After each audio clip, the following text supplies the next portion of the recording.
Shalom, shalom, selamat siang. Mari kita akan sama-sama mendengarkan renungan firman Tuhan yang sebagai kelanjutan beberapa bulan yang lalu, yaitu tentang mataku tertuju padamu. Ya, nyanyian itu berkata, mataku tertuju kepadamu, segenap hidupku ku serahkan padamu. Bimbing aku masuk rencanamu, untuk membesarkan kerajaanmu.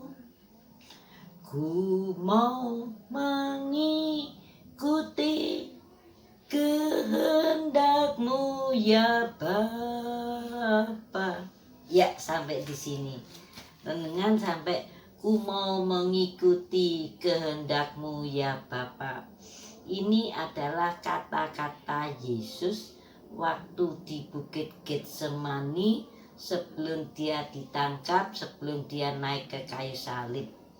Dia berkata, ya Bapa, kalau boleh biarlah cawan ini lalu daripadaku.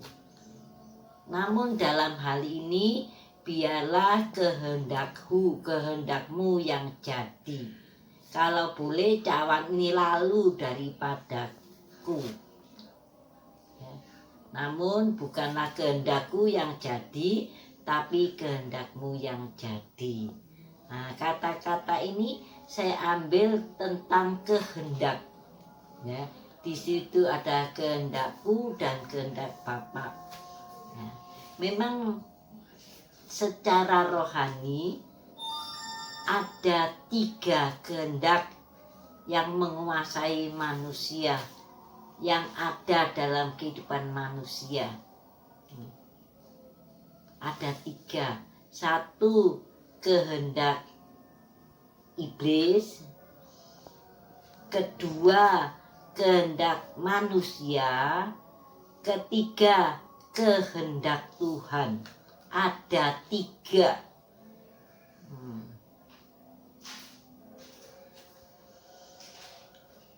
Yang pertama tentang kehendak iblis.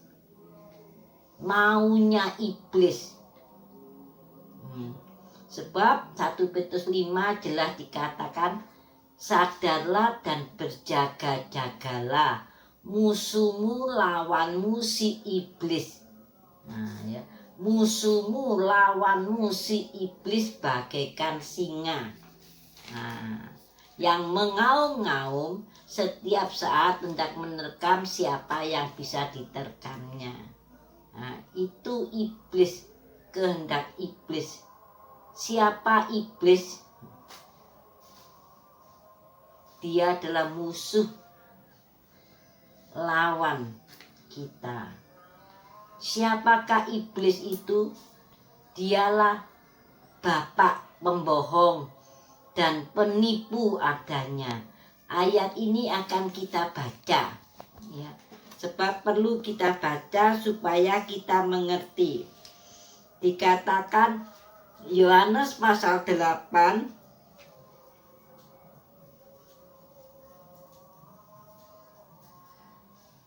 ya, Yohanes pasal 8 ayat 44. Iblislah yang menjadi bapakmu, dan kamu ingin melakukan keinginan bapakmu. Ia adalah pembohong manusia sejak semula dan tidak hidup dalam kebenaran, sebab di dalam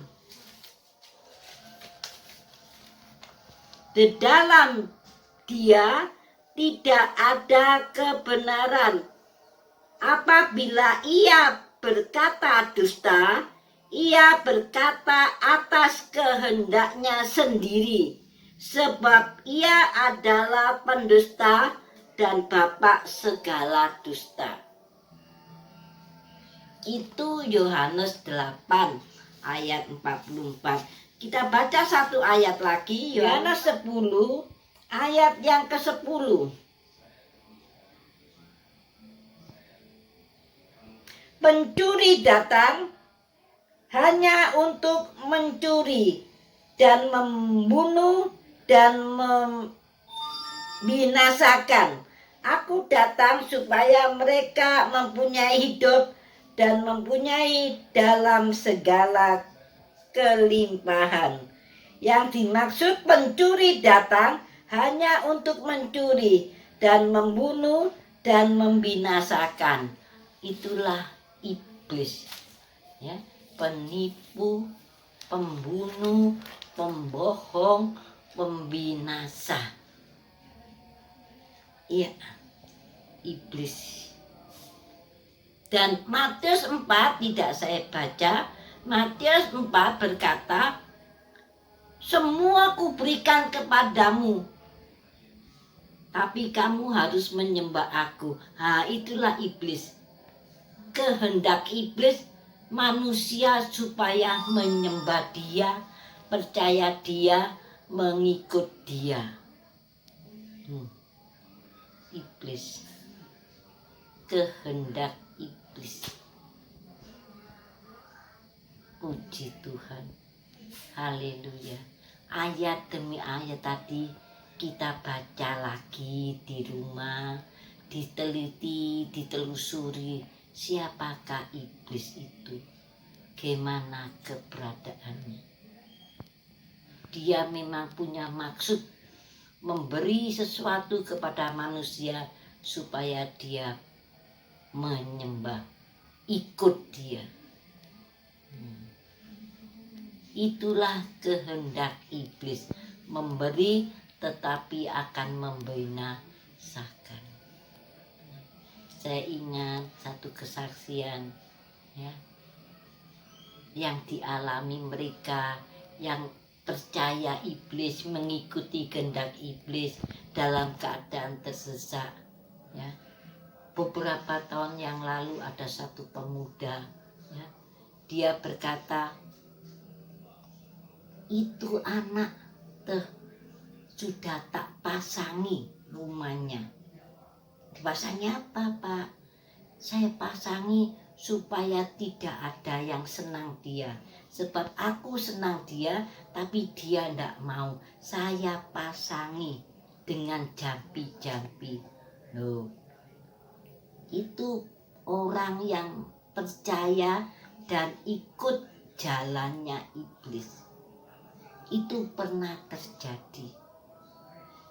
Yang kedua, sering kita dengar, ya, banyak orang kehilangan barang, kehilangan apa-apa macam-macam, akhirnya pergi ke orang pintar dan orang pintar memberikan jalan keluar. Nah, itu juga maksud iblis, kemudian diikuti oleh orang yang membutuhkan. Ya, seperti itulah iblis menginginkan.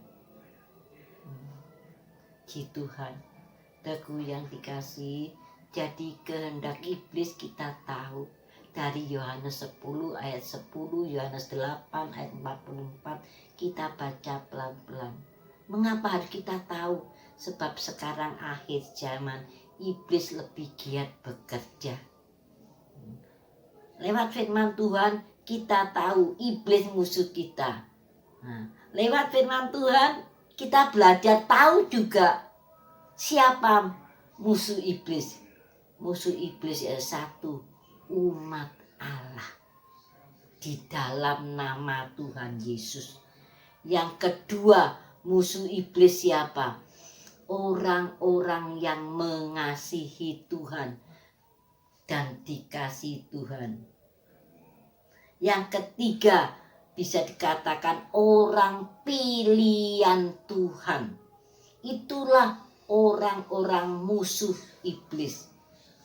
Yang ketiga, orang pilihan Tuhan, itulah musuh iblis.